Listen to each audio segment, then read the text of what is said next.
was that? All right. Hello, everyone. Happy freaking Sunday.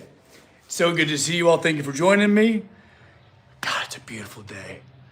It's funny. My whole neighborhood is kind of waking up. I can hear weed eaters. I hear a bunch of different little power tools. People are kind of waking up out of their slumber and their hibernation. And I feel like so am I. Winter is, I don't know. There's a lot kind of always going on with winter internally. You know how trees and plants work on their roots during winter, and then all of a sudden, summertime and spring, they're working on their leaves and canopy. I think we're in that transitional, it just feels like we're in that transitional state.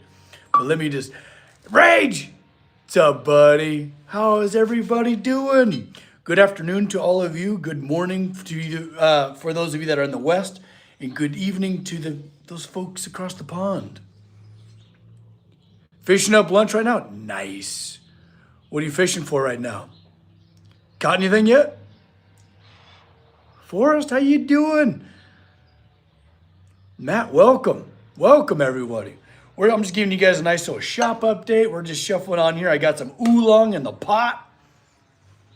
So far, it's been a knockout of a day. An absolute knockout. Doing dinner? Nice. What's for dinner? I made biscuits and gravy. Oh, for my fiance and daughter this morning. That a guy. Good job. The bite's been slow these last months. What's the moon been doing? What's your weather like? All that, you got it, you know this. All that comes into account.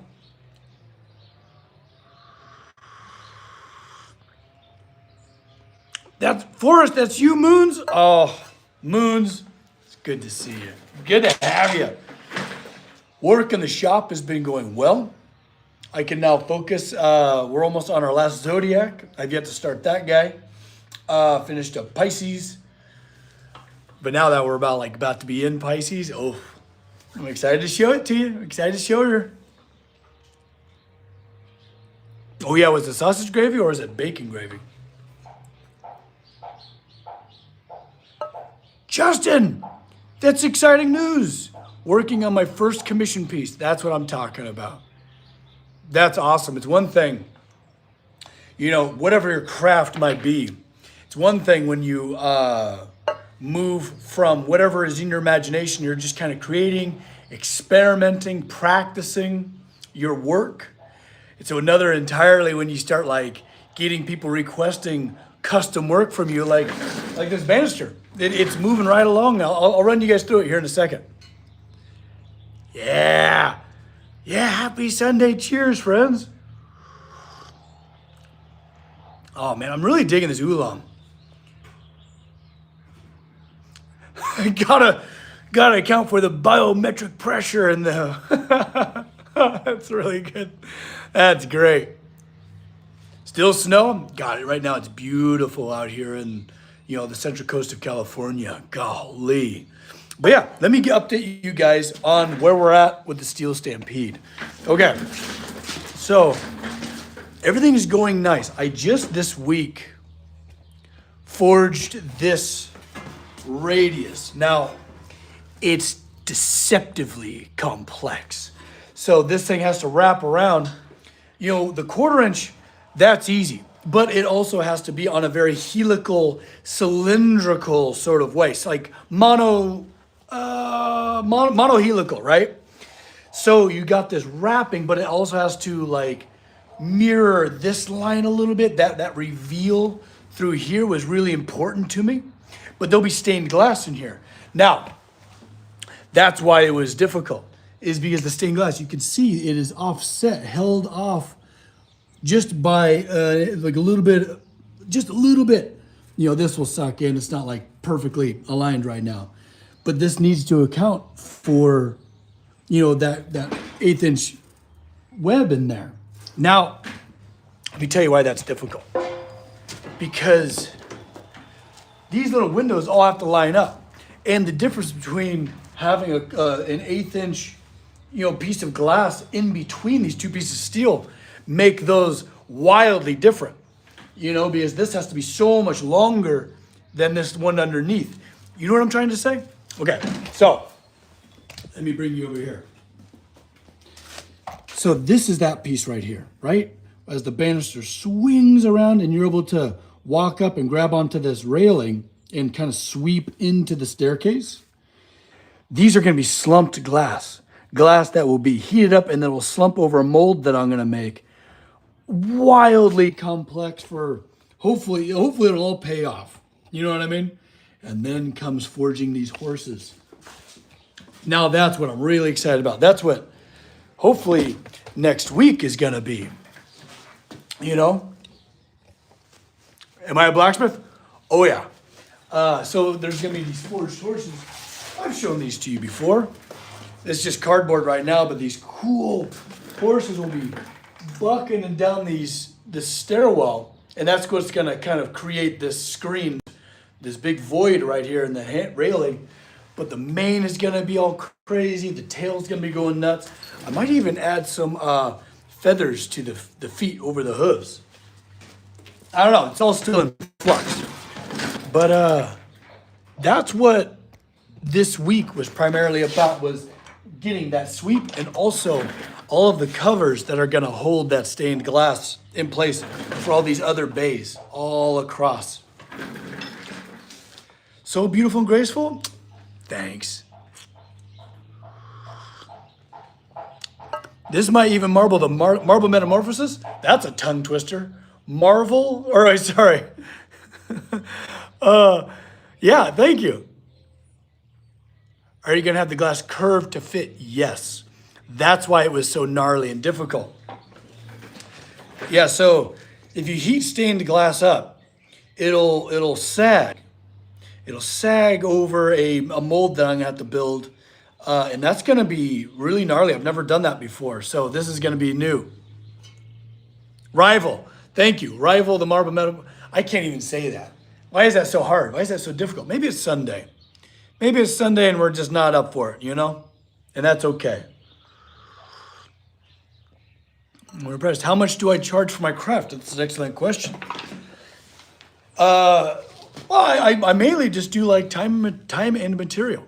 It's fair for everybody. I'm not just like looking at a design that's never been built before ever in existence and then just making up a number, because one or two things happens when you do that. Either I'm trying to pad the bill so that I don't work for free for a bunch of hours and the client gets a little bit taken advantage of, or vice versa. I'm trying to, make this number fit into the client's parameters and their price point they're trying to hit. Meanwhile, I'm over here working for free for a couple months. I'm over here trying to pay a mortgage, I like time and material because it's fair. It's not so much that way in the art world, but as a craftsman, that makes a lot of sense. You know what I mean? But yeah, I have like an hourly rate and I keep track of all my materials and it's just fair. And I'm able to give monthly invoices to my client, which makes it easy because then all of a sudden I'm not like fronting this whole thing and then all of a sudden cash in at the end. I actually go over that in my apprentice. I host an apprenticeship program here online through Patreon. It's great. I actually have an apprentice in here. And we talk about that type of thing. It's not just about blacksmithing, which I love to teach. There's just so many freaking lessons on cool projects and different processes that I break down into their like bare elements. But a lot of it is running a business. So much of the art form is running a solid, profitable business that's fair for both client and craftsman. You're over here walking the tightrope, that's not easy. And what's nice is it's all about clarity. Number one, it's all about good communication, sometimes contracts, actually all the time it should be contracts. Get everything you agree upon written down so that there's no confusion later on. Back in the day, I've been doing this for 25 years. A handshake, it might as well have been written in stone. But handshakes don't go that far, in actuality these days. Maybe they never have been, I don't know. But I trusted handshakes a lot and I've been hosed a lot. So now we get pretty real when it comes to logistics and good communication. You know what I mean? Where's Copper Dog? That's a good point. Copper? Come here, Copper Dog. Where are you at? He's never far. Hi. Welcome. Pull up a chair, pour yourself something warm and cozy, and let's have a chat. We're here to have a conversation. What do you guys want to talk about? Here we go. Yeah, it's not just about the craft. It's about being a businessman too. Yes. Business is just as much an art form as building cool stuff. Because you can do one or the other and fall on your face. You know what I mean? It takes kind of both. It takes a lot of hats to wear. Ooh, cool. Look at that. Oh, you're blacksmithing Kingdom Come Deliverance. Cool. I've yet to play that game. When I make swords. Yeah. Love your passion. Love your passion. Well, thanks, man. Well, I hope I can, spread it to you a little bit. Yeah, I got a nice oolong, a Jinwan oolong tea. It's great. It's good stuff. Nice artwork. Thank you. Let me show you what it's going to look like for those of you that are new today. So, all of this sweeping French Art Nouveau steelwork will all come across this banister up into the two-story. Oh, there's my striker. Okay. But there's going to be tons of stained glass and these stampeding horses that'll all be ripping down that two-story wall underneath this archway, coming down this wall, and then there's going to be other elements dotted throughout the house in this position. But also, let me show you. Let's see here. Let me grab these pieces of steel. These guys. So these are all of the elements that are going to be holding up the stained glass into place, right? So I kind of sandwich the stained glass between these two, and it creates a really nice effect, a lovely effect. Also, speaking of like making swords and stuff, whenever I'm like building these pieces of steel, I'm always thinking like, man, what if that was sharp and it was like some type of blade?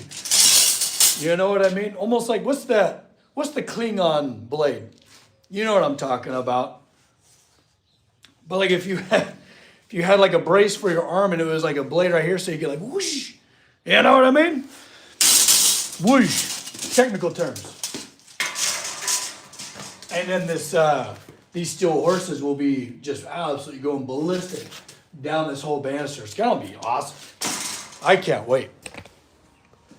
And I think next week, it's going to be a funky week because it's got a lot of meetings and things like that. I'm juggling quite a few projects right now, which is not my usual forte. I like to hyperfixate, because my work is always very complex. So juggling multiple directions is hard for me. It's hard for me. I'm definitely a lock in and get laser focused. What am I billing? I try to be very reasonable. I try actually to be very reasonable because I'm putting in lots and lots and lots of hours, hundreds and hundreds of hours, because it's all very slow. You know what I mean? And really just pretty much boil down what I need to make every month to cover my overhead. I don't bill in a bunch of profit and stuff like that.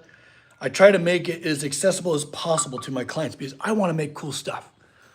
The reward for me is live relatively comfortably and be able to make cool stuff.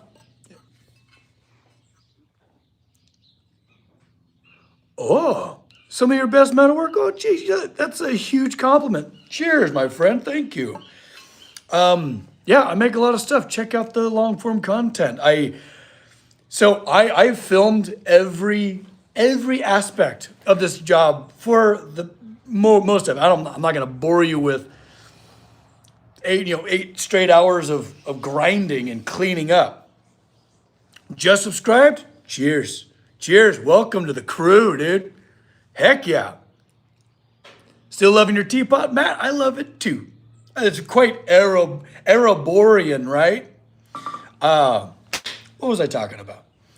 Oh, yeah. So I'm going to tell you guys this whole story, like of forging this. I'll be able to show you guys each element in detail.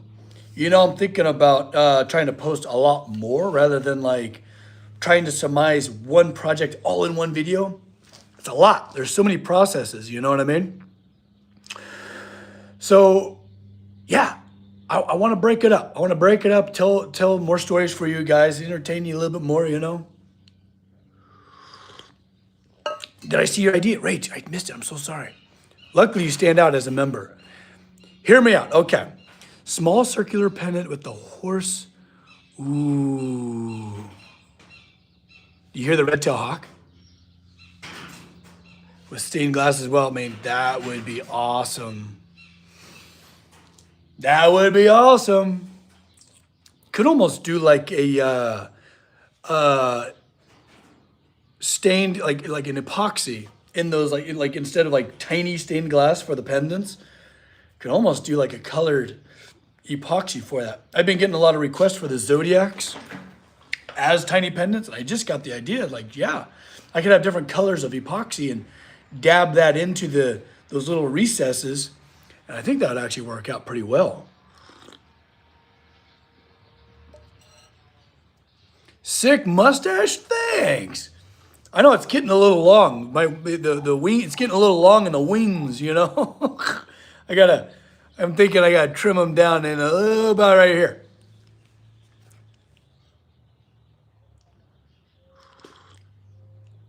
How big's the shop? It's actually very tight. You know, and it's hard because I build big stuff. You know, all my work is really, really large. So working in a smaller shop is always difficult. But it takes, you got a little ingenuity and you'll be all right. Do I get only big projects? Primarily so, yes. Primarily so. I enjoy scale because that means I get to pour even more detail into it, you know? Like a guy from a fantasy movie. Oh, I take that as a compliment. Goodness. I've looked like this pretty much my whole life, so I appreciate it. Like, no, I lack the wherewithal to do any of this on purpose, right? We're just here, you know? What was I gonna say? Yeah, I like scale because I can put in way more detail. You know, I really enjoy jewelry, like fine work. I just like building stuff. You know, I'm excited for this to be out of the shop because I can get my shop back because even though I got it on wheels, I built that frame because this is all the pertinent information on site. This is the pony wall. These are the stairs down here. That's where the other 90-degree two-story wall begins up there. And I built that frame on a pair of casters, big steel casters, so I can wheel it around and move it around. So when I'm grinding on it, I can wheel it outside where I can get some wind. And I'm not breathing that crap, you know? Have I made progress on the shop rage? Excellent question. Excellent question. For those that don't know, I'm trying to expand. So I can do classes, I can do field trips, I can reach a greater physical audience and maybe even put an apprentice to work. I have too much work. I have years of work built up and I'm just like, I got to get through it faster somehow. So I would love to train a pupil one of these days, but I have yet to make a whole lot of progress on that front. Right now, the primary industry is shifting locally, which requires, it's wine. So I live out here in wine country, which I love, and I have spent many a year indulging in our local craft. You know what I mean? But the wine industry is shifting quite a lot lately. And I'm wondering if maybe that's the answer. Rebuilding one of those facilities that already have like really great like outdoor entertainment space to maybe rebuild one of those into the new shop. It actually might be, yeah, out here in California, exactly. Dude, I would love to open a school. I'm actually talking with a couple school districts to do yearly field trips to the shop, to do kind of like, because young people need to get out there and get into some blue collar trades. Get out in the trades. They don't need to get into blacksmithing, but get passionate about using your hands, your mind, being able to use math, science, art all in one. It'd be great. I would love to inspire young people because I remember being a really troubled kid. Well, I grew up in some pretty rough households and stuff like that. So I was already a pretty wild kid. And I had a lot of tough time in school. And if I could reach kids like I was to like, hey, college, take that off the shelf. You're fine. Learn to be excellent at something, get good at it, train yourself, learn from anybody you can, and you can live a very happy life by the use of your hands.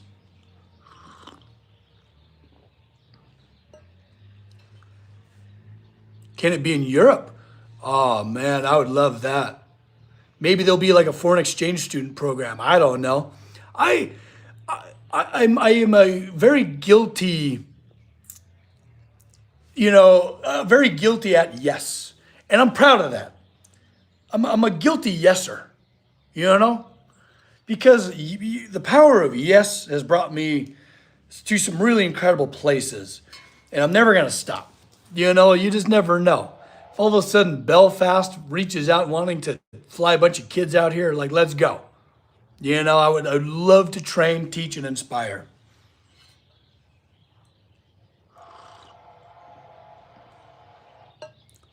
You can, a beard like that, I don't know. It's not on purpose. It's just here. I just trim it every now and then.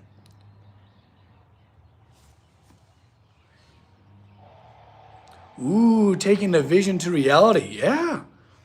Yeah, it's hard work, I believe I know what you're talking about. Like, conjuring, and I like to think of it as conjuring, right? Utilizing your imagination to create something that's never existed before, ever.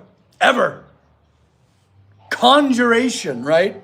One of the 8 wonderful schools of magic.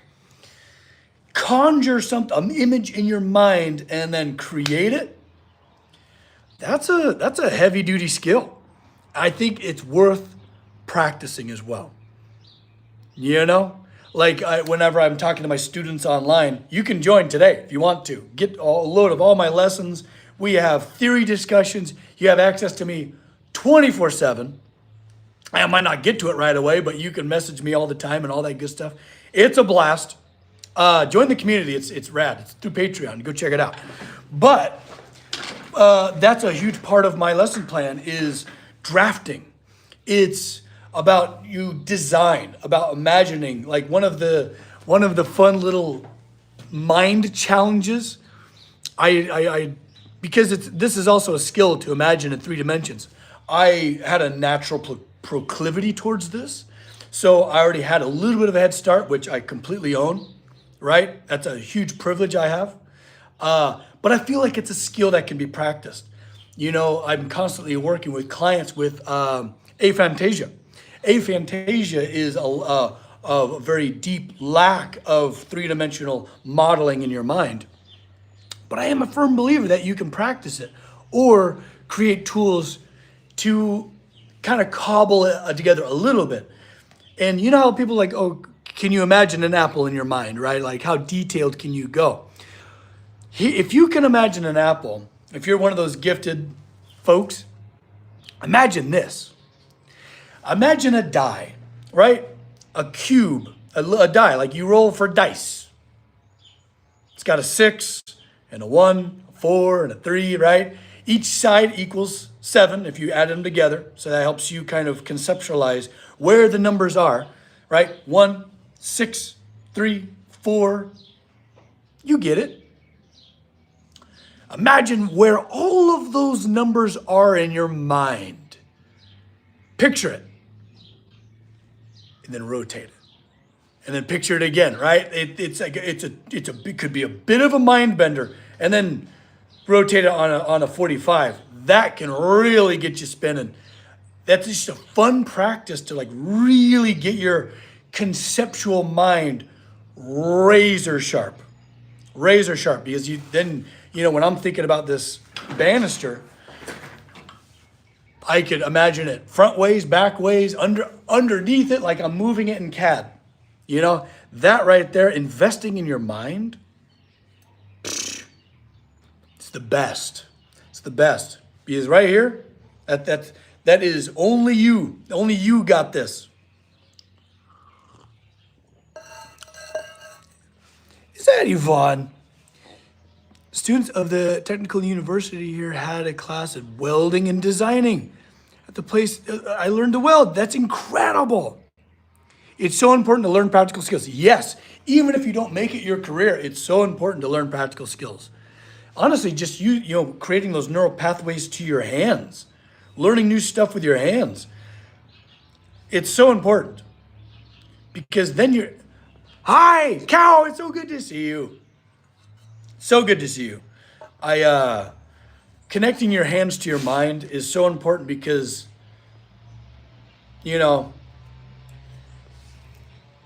that's the moment where you're able to express yourself creatively and do something with your hands. Rage. I think I'm very good at 3D visions as well. I credit playing video games. Yeah. Yep. I think, I remember like when we were kids, buddy, video games got a really bad rap. But now I think we're all starting to figure out that, video games are actually insanely healthy for your brain, your peanut, because we're using so much of our brain while we're solving these puzzles, utilizing motor skills, logical and critical thinking. It's incredible for your brain. Rather than, just, sitting around watching TV, you're actually interacting, creating a story. I think it's incredibly important, and great for development, I believe. So yeah, I think video games have really been great to kind of combat that aphantasia for a lot of us. But when we're talking about working with clients, not so much these guys. These guys have a pretty sharp imagination, this client. And they're just such a joy to work with. I love them. Some clients are a little bit more difficult. They need to see it. They need to see a model and be able to interact with it to understand what you're talking about, which led me to drafting. And it's just really good for when you're working with clients, having as many tools in your toolbox, either be 3D modeling, digital art, whatever, trying to get that point across to them. North Korea, oh my gosh, welcome. I hope you're safe. Got to get your speech tree maxed. Yeah. Yeah.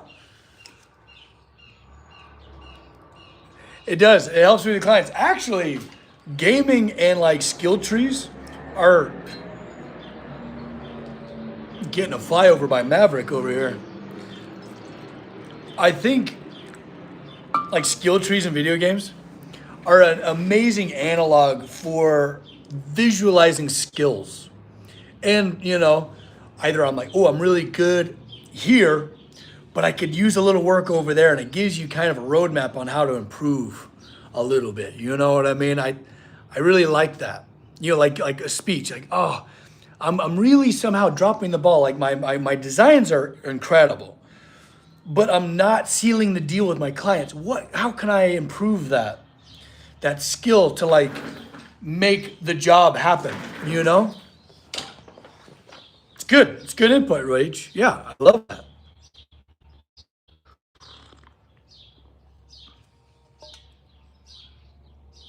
Yeah, spring has felt like unsprung over here in the Central Coast of California. Listen to the birds.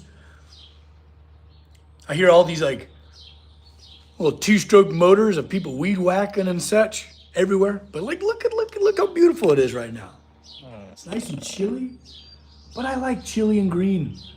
Casey and I went to the coast yesterday, and it was just such a gorgeous, gorgeous day. I feel so lucky.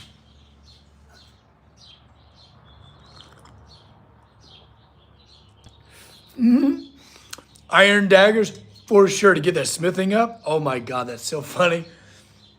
That was the way. That was the way to do it. What am I drinking? Excellent question.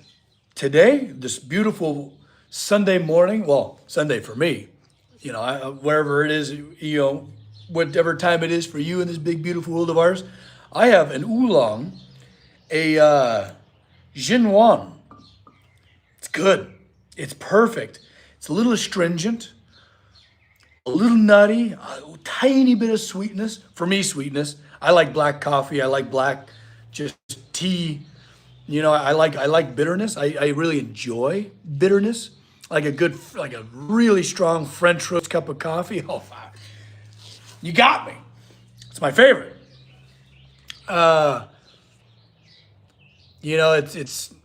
It's really good. But that's the tea I'm drinking today, and I'm really enjoying it. Hope you guys have a little something cozy to sip on this fine Sunday. It's it's funny you mentioned that because we were just talking about Skyrim. But I appreciate that. Good old Nord, appreciate that. Yeah, that's a compliment. They made everyone hot in Skyrim. Well, kind of. There's a couple like, ooh, little iffies.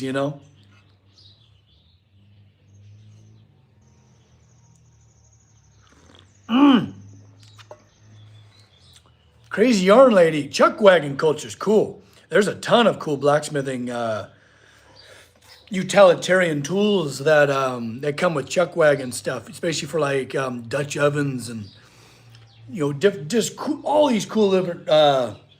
I almost got really deep into like kind of Western cookware like that because I grew up barbecuing. I grew up on a cattle ranch, for God's sakes. Here in California, and like chuck wagon culture is so neat in the history of it and the way coming out west. It's awesome. From the cold lands of you're in London? I would love to visit London. That would be incredible. All the twisting is so fun. Yeah. A twist is not only decorative, but it's also quite functional for like a grip, anything like that. Oh man, I love a good twist. And there's so many. That's one of my favorite lessons for the apprentices that I host online is the many different types of twists, how to keep track of twists, twist orientation. Golly, there's so much that goes into it. I feel like, I see yarn in your profile. Is it knitting, crochet? Or what are you doing? Some type of textile? But like any type of trade, any type of skill has almost a bottomless abyss of a wormhole, can of worms of a skill, right? It's just endless, and I love that about skill. There's always something new to learn. It's an internal boundless adventure. When it comes to skills, learning how to make stuff. It's forever. It's a forever journey, and it's a you journey.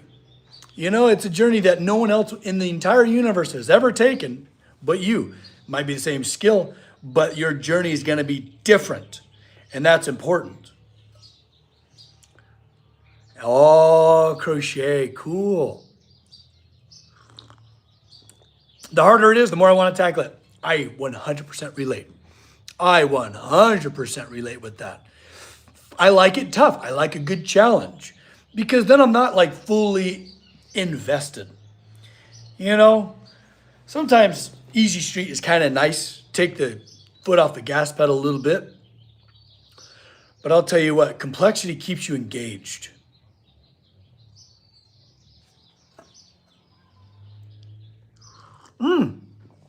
You're out here in the Czech Republic. That's wonderful. Welcome. Yep, then you don't get bored. Exactly. Grizzly Adams.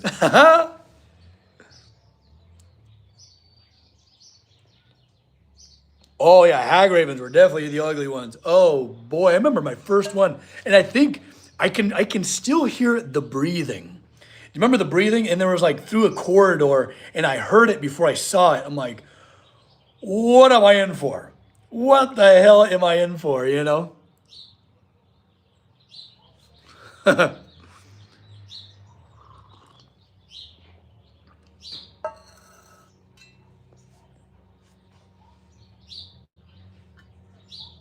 Yeah, everyone's journey is different, and that's really important, and that's super cool. You know how individualistic are our journeys, you know, and I think that's why. Okay, now you're gonna get me really into this. That's why I compel all of you to get creative. You already are creative, but I want you to channel your creativity. You know what I mean? Right, keep that deeply in mind. You know, because you'll have something different to say. Like I said, everyone's journey is very different.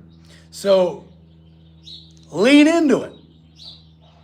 You know, you don't need to plagiarize. You don't need to copy other people's work. Use other people as inspiration. I do it. Everyone does it.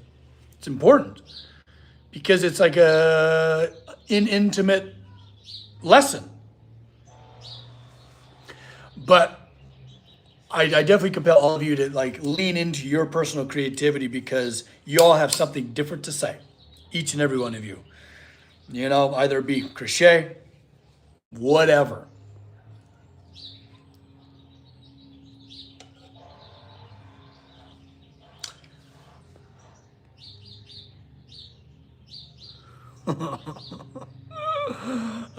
Where's Copper Dog? I called him like 15 minutes ago.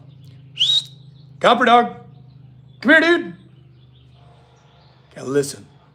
Copper, come here, buddy.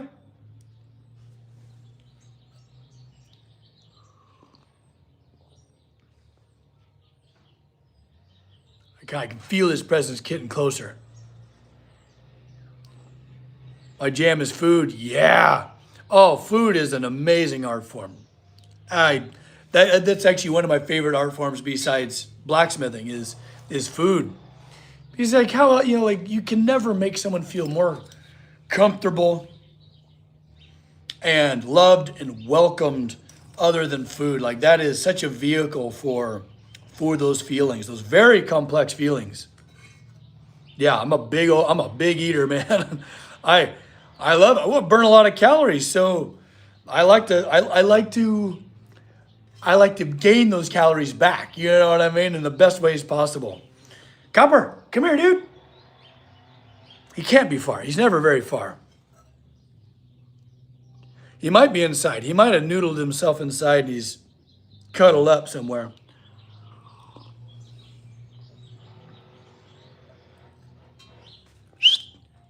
Copper!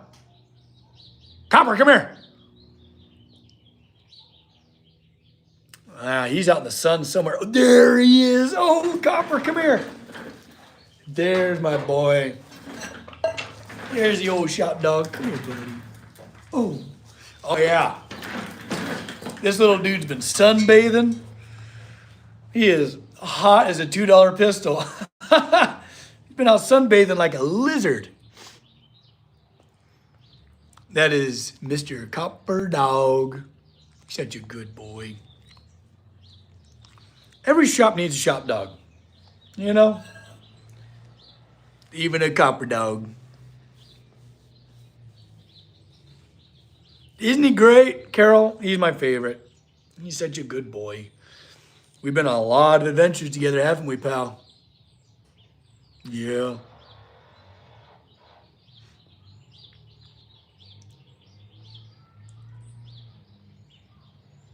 Hey, your great-great-grandfather was the first blacksmith in New England. Wow, that's getting back there. That's awesome.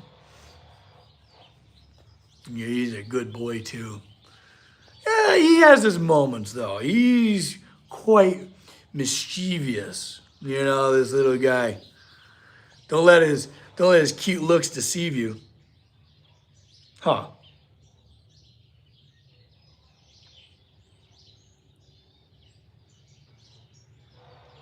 How old is Copper? He's into like he's into his teens. He's about 13 years old. going on 14. He's a good boy.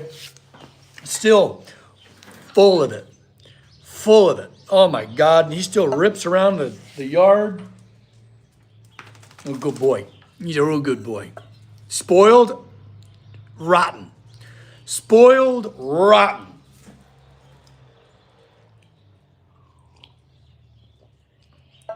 You a blacksmith? Yeah. Yeah.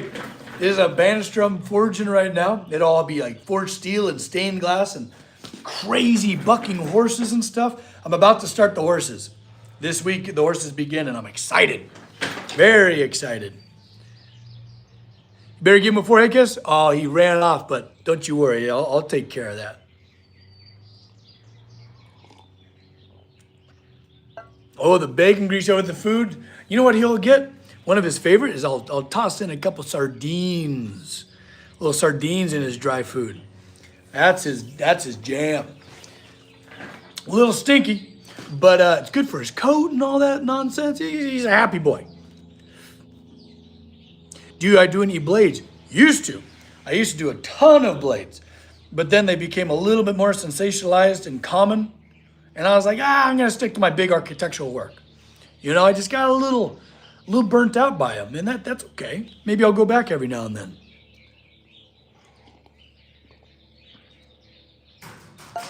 Hey, I'm glad to pop up myself.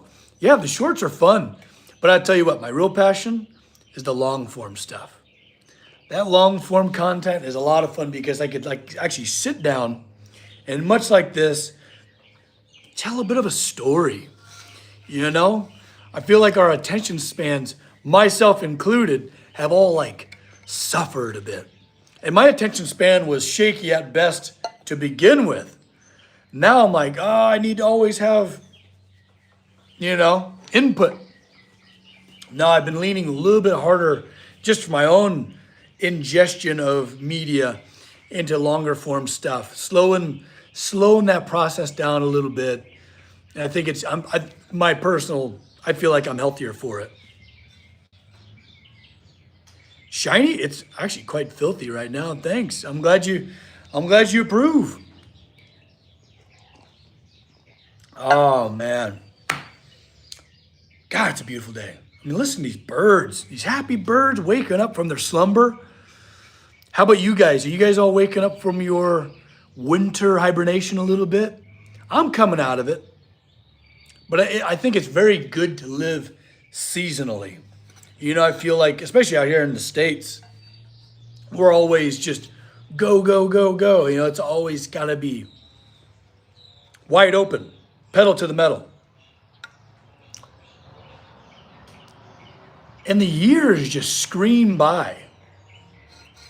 I think it's really important to kind of like live seasonally, because I feel like it kind of creates those like little mental bookmarks. I'm like, oh yeah, last winter is so much easier to remember when your life shifted a little bit. Slow down and rest a touch. I'm a blacksmith? Yeah. Oh yeah. Yeah, I'm right here over my anvil. This is where all the magic happens. And I forge stuff. I forge all sorts of cool stuff. Getting up to 21 degrees today.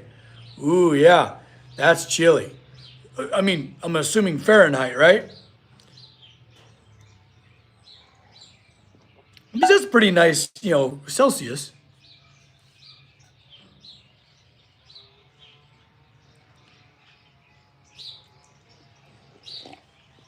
Yeah, it gets cold over there. Real cold.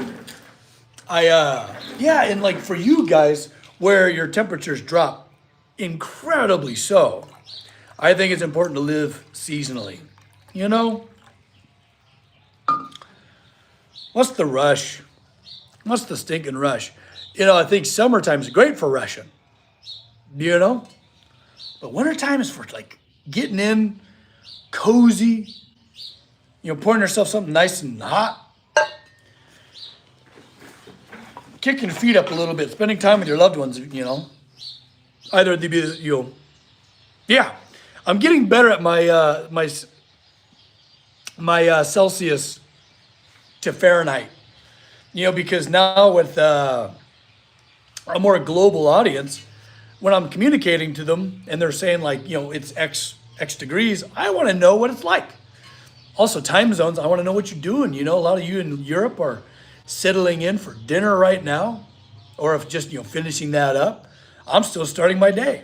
It's out here just about morning time still.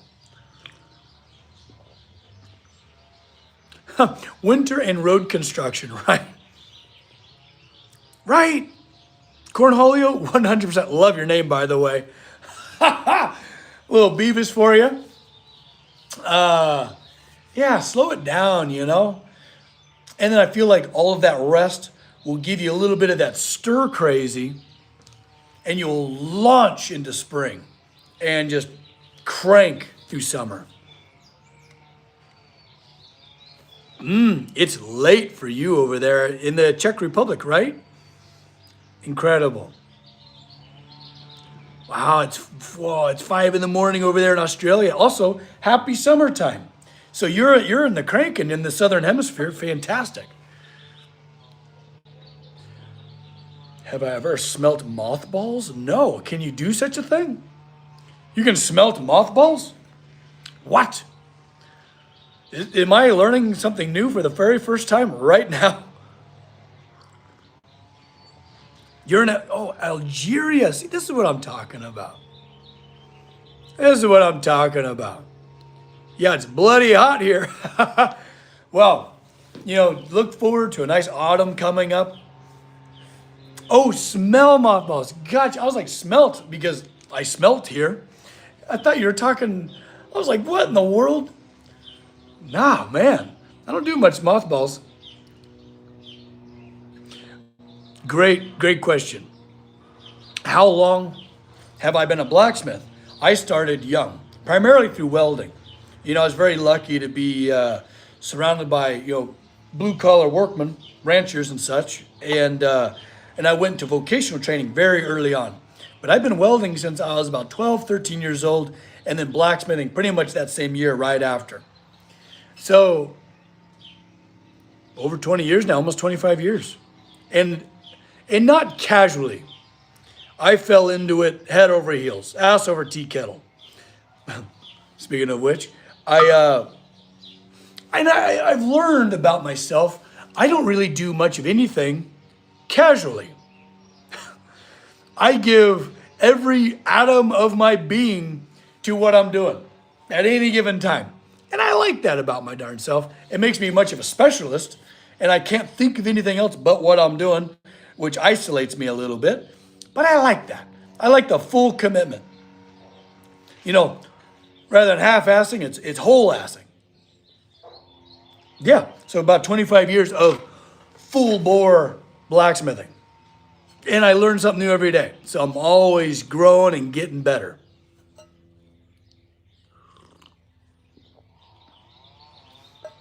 This is Crazy Yarn Lady.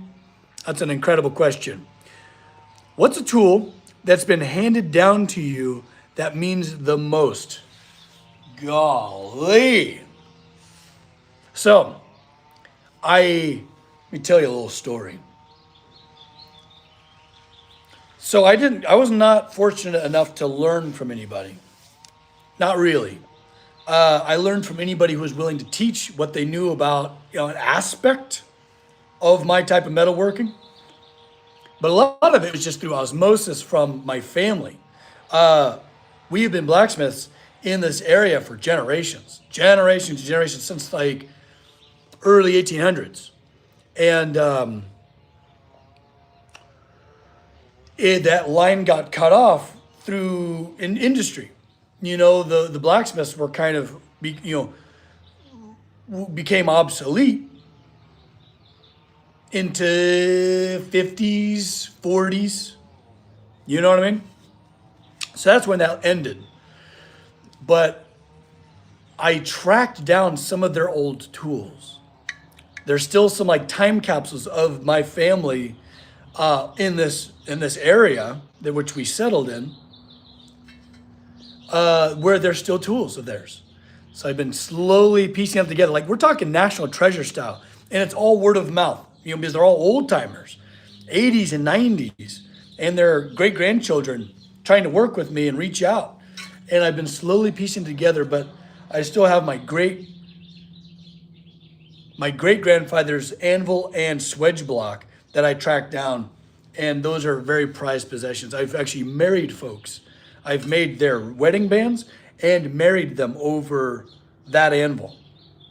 And this might be, I would love to actually offer this as a service when I build the new shop, where I can actually like host maybe even like a wedding venue at the workshop, where there could be like a barn for a reception and so on and so forth, to do anvil weddings. Because even my wedding was an anvil wedding, where each spouse will hold like a big iron ring that I'll customize for each one of them, and I'll forge it at the anvil so they have an unbreakable link that binds them.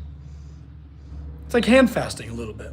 And what's really fun is you do the spouses during the wedding and the reception, they get in trouble if they're not either both holding their ring or someone's holding the ring. They can't set it down. Someone's always got to be holding on to each other. It's a lot of fun. You need my help? What do you need help with? Personal contact? I don't do a whole lot of personal contact releasing. Try not to, at least. I'm a giving person.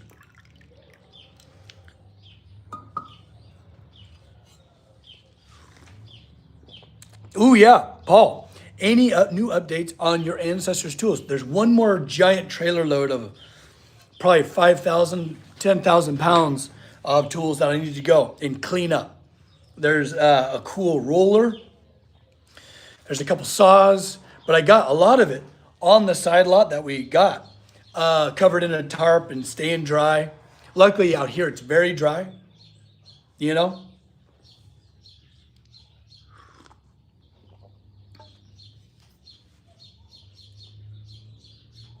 Ooh, I have mixed feelings about min-maxing, but I'm excited that you're playing D&D because I love D&D. What a great exercise for your mind, your social skills, and your creativity, all rolled up in one. It's great. But min-maxing, I have very mixed feelings about, because here's one of my things. My favorite parts about a character, either be in a book, a show, even an oration story, is a character's flaws. Strengths are cool and all, and very useful. But I feel like flaws are my favorite part about a character, because that's unique, Fiance wants to know when you can marry us. Hey, I'll let you know. But don't hold your breath. It might take me a while to make all this happen, but I would be freaking honored.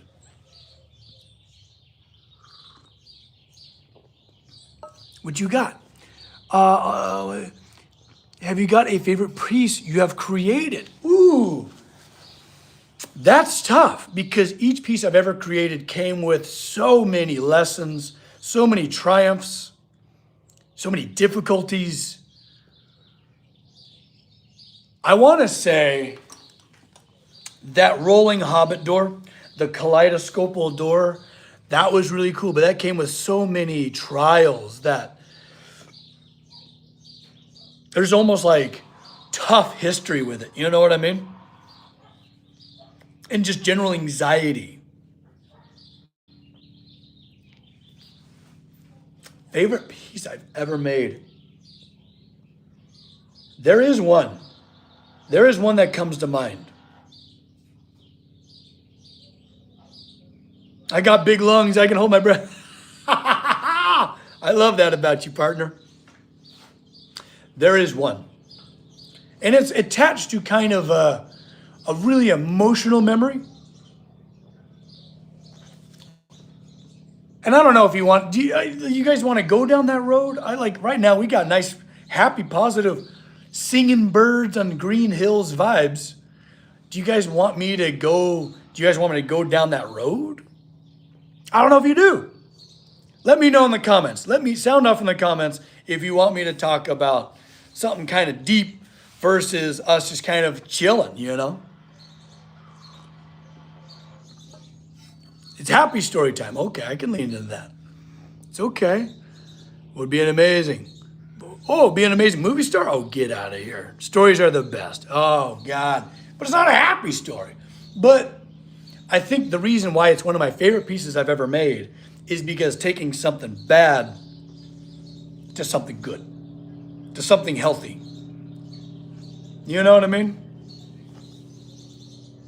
All right, go for it. Okay, fine.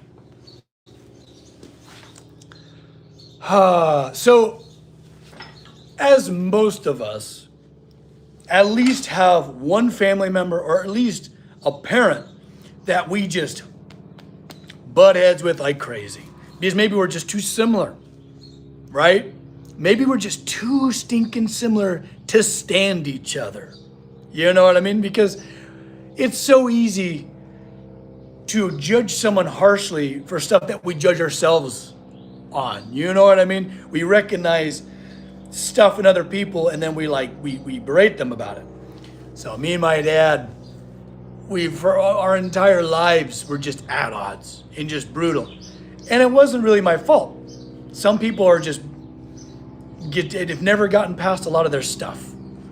You know, some people just cannot outgrow some hurts that happened to them, and then they make damn sure to hurt as many people as possible the same way.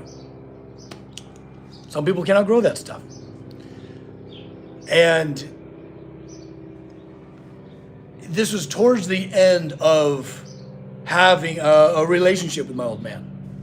Some people, you just cannot, it takes two to tango. I was willing to come to the table, and it was just, it couldn't happen. And some people just have a little bit too much, and I try to think everyone's redeemable, but some people just have a real evil in them. Maybe in the next life they'll figure it out. But had a real bad fight, real bad one, and it was pretty much the last one.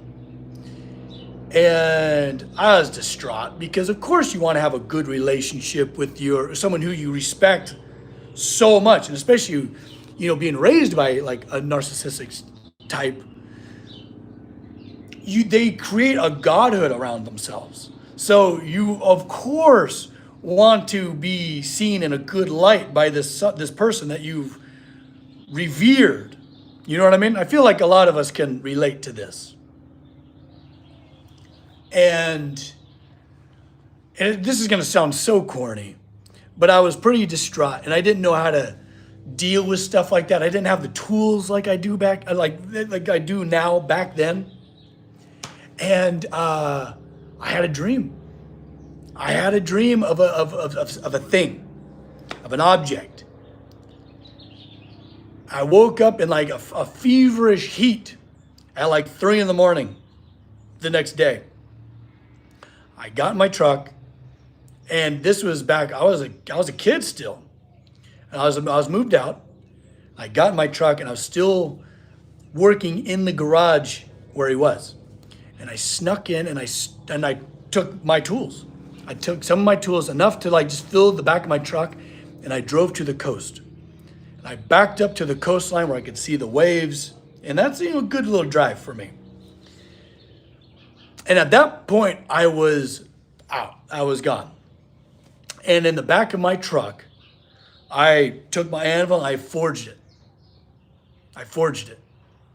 And I made it from that dream, and I still have it. It's one of my most prized creations because that was almost like a crystallized, distilled microcosm of that kind of release, of letting him go. And I made it in life. I made it physically. And for some reason, it was so much easier to just say goodbye. That's I think my I don't tell that story very often. But yeah, I think that's my favorite thing I've ever made. Not so much for its execution, for its complexity. It is complex. It's this thing that's just balancing. It's a little kinetic sculpture. It's about yay big. Copper, glass, and steel, much like this will be. And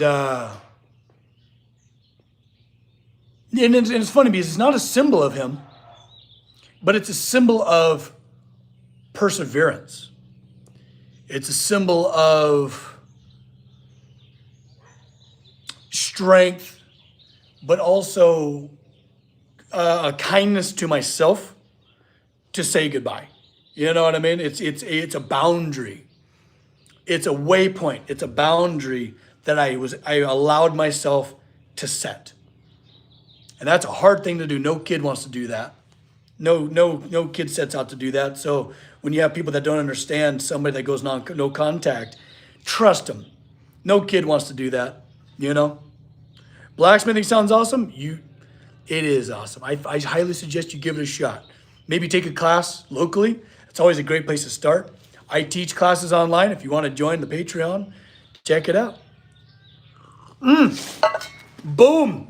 An object moving forward. I get it. Yes. Suddenly my ship had a sail. You know what I mean? Yep. Yeah. Rage. Also, sorry, I've neglected the chat there for a minute. I just, you guys wanted a story, so I told you a little story. And it's interesting because the shape, the dream was like, it was like a little torch or a candle. It was a flame. And it was like constantly, my flame was trying to get put out. He was trying to always snuff that flame that made me always wanting to create and be individualistic and forge my own path, quite literally. And that was it. I forged that like little symbol of a torch or a flame, and I've never let it go out. And now I'm like, wait a minute. There's people out there that are probably experiencing the same exact thing. There's people out there that are probably experiencing the same exact thing. They have a parent, they have some type of dominating force in their life that's trying to snuff them out. And no, I'm here to stoke that flame and stoke that creativity, that sense of individualism, individuality. I find that a very important mission. Yeah, we dream what we desire. Heck yeah. I even have blacksmithing dreams. It's true. I'll wake myself up, like smithing in my sleep. I'll feel like my muscles twitch a little bit as like boom, boom, boom, boom, pulling.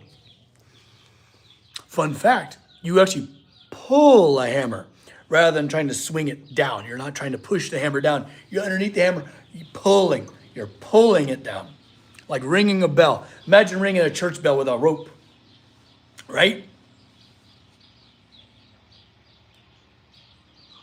I think it's very important to realize the people that are actively trying to hold you back, actively, subconscious or consciously, right? And I want to get into the weeds with psychology and, only you can navigate those that surround you. That's one of the things I love about Dungeons and Dragons is you kind of forge a family. You create one. Because I find that my D&D crew probably knows more about me than my family probably will ever. And if you can play D&D with your family, your blood family, you've got it in spades.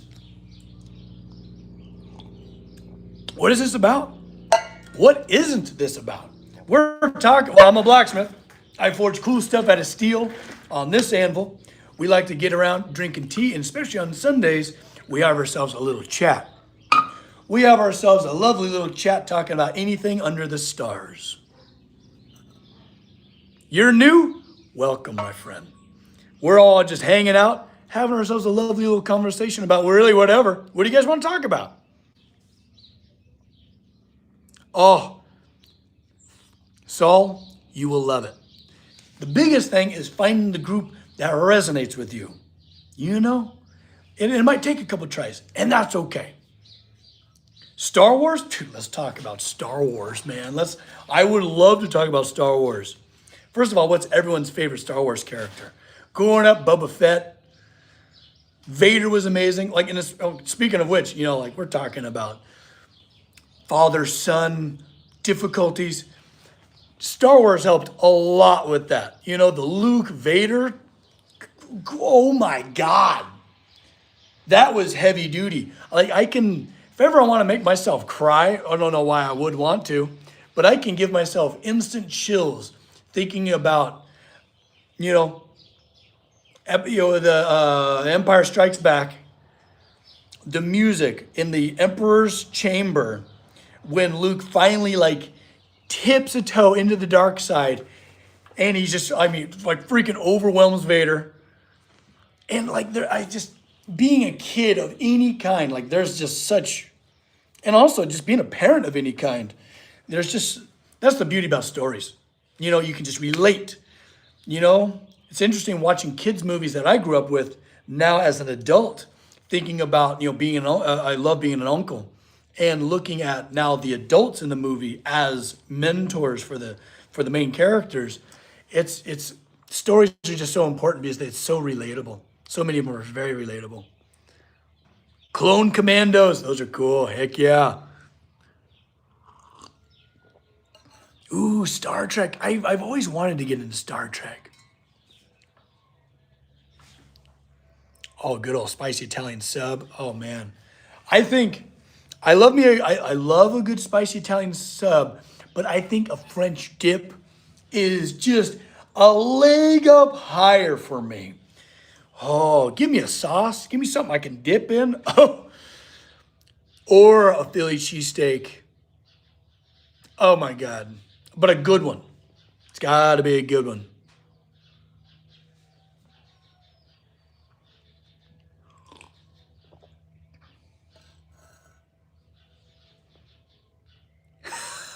Luke, I am your father. That's great. That's great. Ooh, I love Dune. Dune apparently was like the precursor for all of this. What a genius that writer was. Like, I'm totally blanking on his name. Oh, French dipper Reuben. God, I gotta think about that. A Reuben. God, with the pastrami. Yo, that's a tough one. A Reuben's good. I think that French dip still. And if you want to talk about like my regional culture, my regional people, Santa Maria style tri-tip sandwich, also way up on top. But also like all of this, it's got to be good. Some foods, God, you're gonna get me starving. Well, luckily it's almost lunchtime for me, so I'm gonna make my stomach grumble with this conversation. Some foods, no matter what, you know it's gonna be a banger. And some foods, like let's say sushi, actually no, sushi's always good. But you want it to be sourced well, right? You want it to be nice and fresh, all that. But like tacos, oh, I'm going to take that back now too because I've actually had bad tacos on my travels. Out here in California, we got some of the best Mexican food. Oh, you can fight me on that. Let's go. But California, we have such great taco truck culture out here. Oh man, the El Pastor, the carnitas. I mean, I just love food. But taco is one of those things that you just know it's going to be a banger. It's pretty tough to have a bad one. But do I love cooking? Oh yes, Saul. It's actually one of my favorite little love languages. It's actually one of my favorite art forms besides blacksmithing. Cooking. I've been having a total noodle dream lately. I've been cooking a lot of miso-based udon soups because it's cold and chilly, and I'll do like really veggie heavy udons.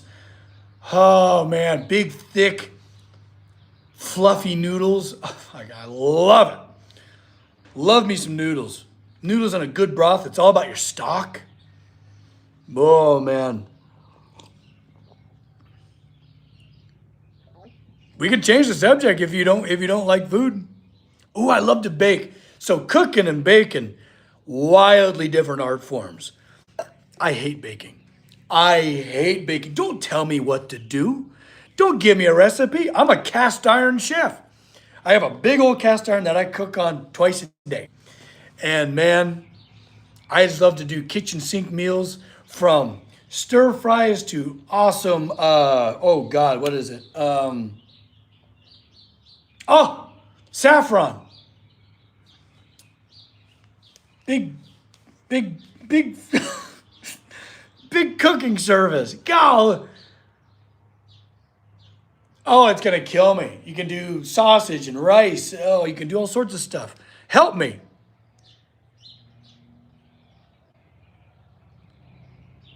Ooh, yeah, crowd burgers. Uh-huh. Barbecue is the best. Oh, yeah. So we have like Santa Maria style barbecue out here. Mainly tri-tip is our local fare. Are you a cowboy? I grew up on a cattle ranch. So a little bit. I put a lot of that behind me, doing the cowboy and stuff. Growing up doing rodeo and stuff like that. Am I Canadian? No. I'm out here in the Central Coast of California. Love it here. Listen to the birds chirping. It's beautiful. It's funny, a lot of people have a very misconception of California. It's actually very rural and beautiful. A lot of it just looks like the rolling hills of like Ireland or Scotland. And out here, it's very much like Tuscany, actually, because you have beautiful olive groves and cypress trees.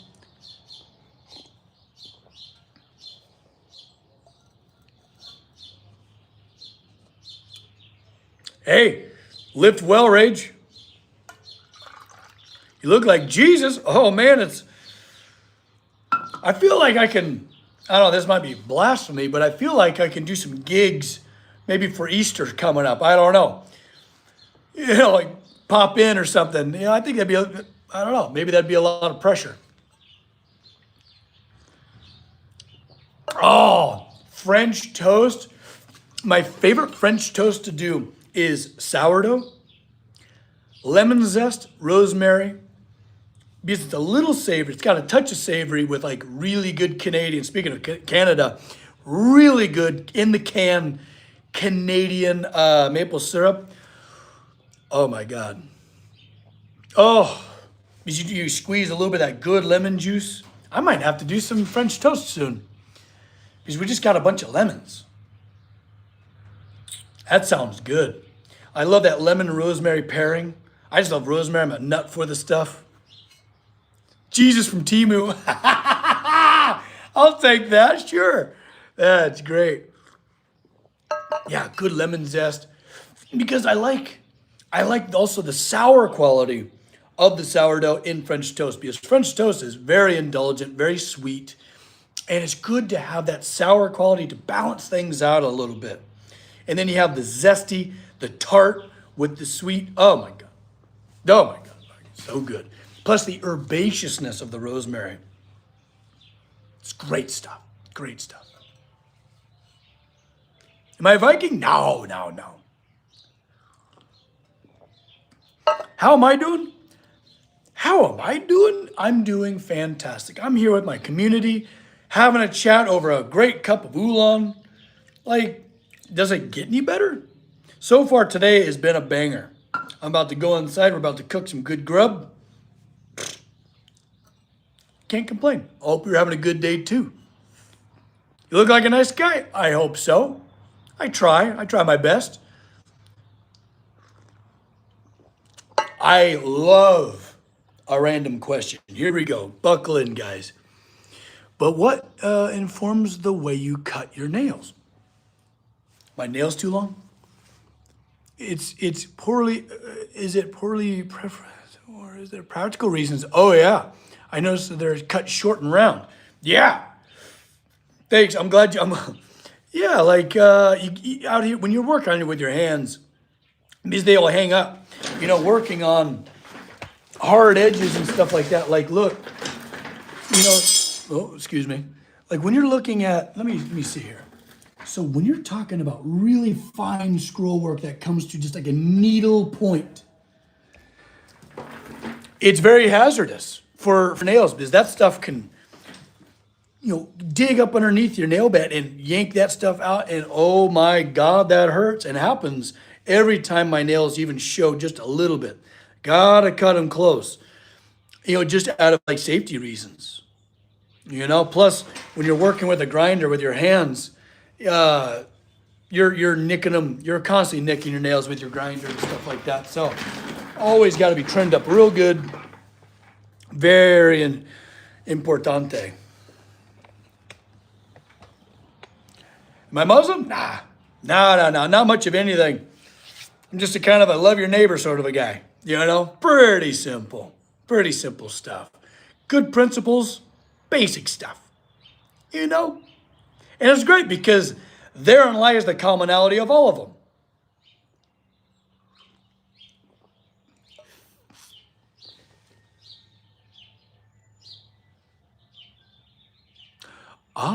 I've stopped cutting my nails so close. Yeah, so if you trim them too close, it hurts. That stuff hurts, and I have to grip things really hard with my hands. So if like my nails are fucking really in a lot of pain, that's bad. I gotta be fit as a fiddle when I'm working with this stuff, so I can't wound myself like that. You know, I just can't do it. So that's why. Over here spilling the tea.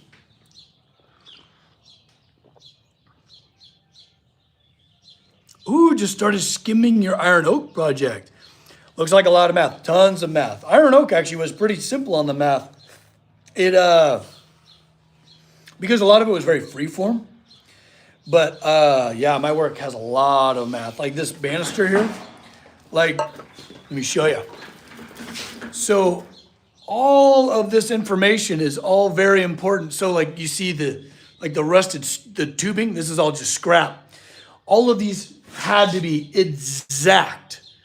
Everything had to be perfectly exact within like a 1/16 of an inch for it to fit into this space. This banister has to fit perfectly to function the way it needs to. Like if I get on site and suddenly this railing is not centered on the center of this kind of pony wall on the stairway, I'm hosed. Absolutely hosed. Like there it is, math is incredibly important for my work. And it's funny because I hated math. Growing up, I hated math. Oh, it was the most miserable thing I could ever do. But mainly it was algebra. It was not tangible. So nowadays, all of my stuff is more mainly like geometry.